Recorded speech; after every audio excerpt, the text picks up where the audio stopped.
Good afternoon sa inyong lahat.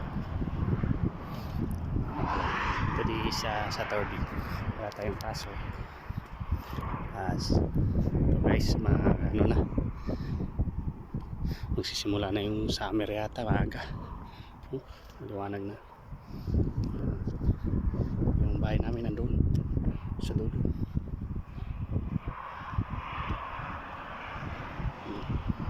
Yung highway nila guys,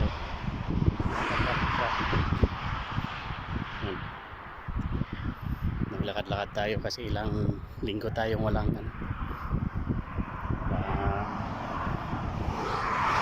exercise.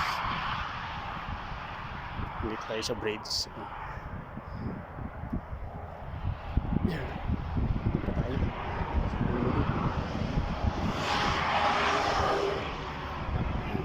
Yan ay papuntang Zagreb. Tayo ay naglalakad na. Tayo ay pauwi na. Ang oras ay alas 3 ng hapon. Shout out sa Pilipinas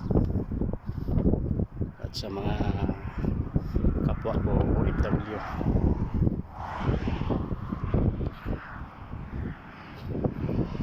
Tayo nakauwi ng Pilipinas, 4 na taon na.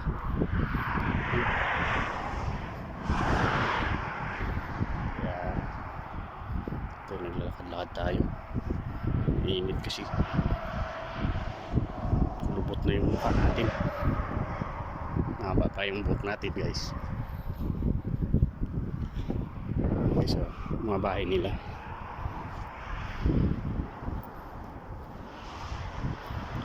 Bridge nila. Tahimik po dito.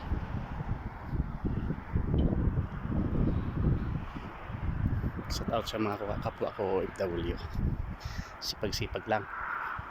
At pampapayo ko sa inyo ay huwag nyo ipadala lahat yung sweldo nyo. Magtabi kayo para sa sarili nyo kahit maliit lang. Yung babayaran mo ba yung sarili mo? Siyempre kahit na 10,000 lang yan kada buwan, kung maka-OFW ka ng 5 years, so diba may kalating milyon ka. Huwag yung iubos-ubos biyaya. Yan lang mapayo ko sa inyong mga ka-OFW na Pilipino. Kahit hindi Pilipino, pinunti. Sige guys, tatawid na tayo sa tawiran.